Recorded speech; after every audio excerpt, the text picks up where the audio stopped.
Hello, ladies and gentlemen, and welcome to muzzlightyear. Today's video is going to be talking about how the truth will not set you free. And this is because our brain is not built to recognize the truth. Instead, its goal is to leave behind as many offspring as possible. That's it.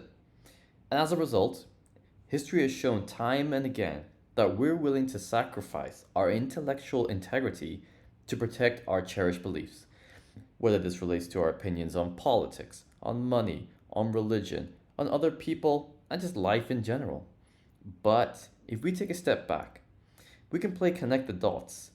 And what initially looked like independent reasoning, based on first principles in reflection, we can think, do we actually believe this because I truly believe this, or I was told to believe this?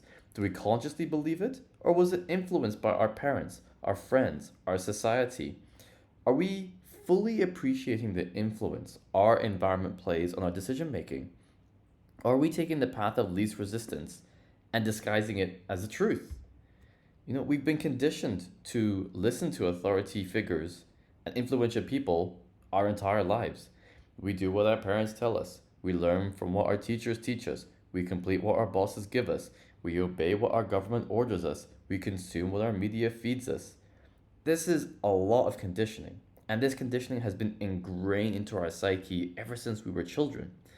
This means that now, as adults, it's difficult to change our brain's pattern to question authority figures. We've always automatically assumed these authority figures have what's best for us and our interests in mind. Many times they do, but total reliance on them can lead to intellectual laziness on our part. As a society, we counter this threat of intellectual laziness by not believing everything that we're told. We actively question information, attempt to understand it, and then wait for things to be proven. Because now it's harder than ever to distinguish between what's true and what's false. And it's never been more important as either. Our society, our species, has the capacity to destroy both our environment and ourselves. So we need to be able to solve the challenges that we're facing and not just accept everything that we're told at face value. This is challenging because it's not in our DNA to challenge authority figures. Humankind did not evolve with independent thinking as part of our self preservation. The human brain didn't evolve to make us happy or fulfilled, it evolved to make us survive. And we survived by staying in with our tribe, by staying in favor with our leaders and learning from our elders. Then, the next generation were taught the same thing for their self preservation, slightly adapted to adjust for any changes. This is how we've come to live in societies where we all follow the basic same blueprint because it's how we've always survived. And then this cycle then repeats itself generation after generation, with people constantly reinforcing each other's beliefs in a self perpetuating loop. And with each round of mutual confirmation, this web of meaning just tightens further until we have no choice but to believe what everyone believes. No more do we see that in politics. We see this pattern appearing all the time. For example, people often identify themselves as left wing or right wing, and then they adopt the beliefs of the left wing or right wing parties as a package, even though it's a collection of completely different ideas. There's no correlation between a person's views on abortion and their views on taxation. They don't have any resemblance to each other. They're completely distinct issues.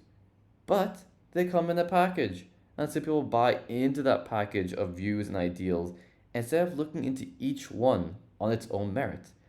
This pattern occurs because it's easier to buy into a political party and identify and belong to a tribe of like minded people than to be isolated and fighting for our views and our survival on our own.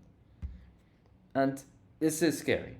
To be on our own means questioning the core principles we've believed our whole lives, which is frightening because it not only means that we could be wrong, but it also means that maybe all our family and friends have been wrong the whole time. The world becomes a scarier place because of this new uncertainty. But it doesn't mean it has to be the collapse of the world, of our world as we know it. it can be the rebuild of the world as we see it.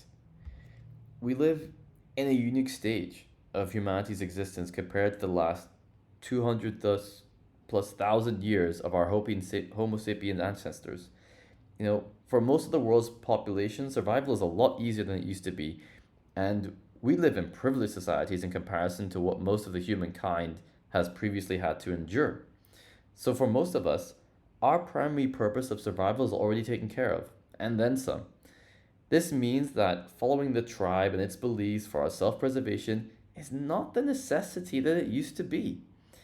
It served us well when self preservation and the protection of our families depended on extreme vigilance to all potential dangers, but now we can safely take more risks in our personal lives, on our professional lives, and it won't always mean death, or, just as bad for humans, social exclusion.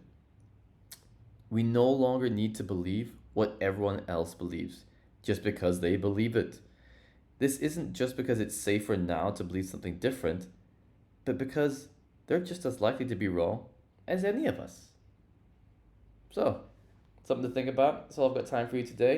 If this video was helpful, please press the like button, share it with more people. If you want to see more videos like this, please subscribe. Got many more on the way. Peace.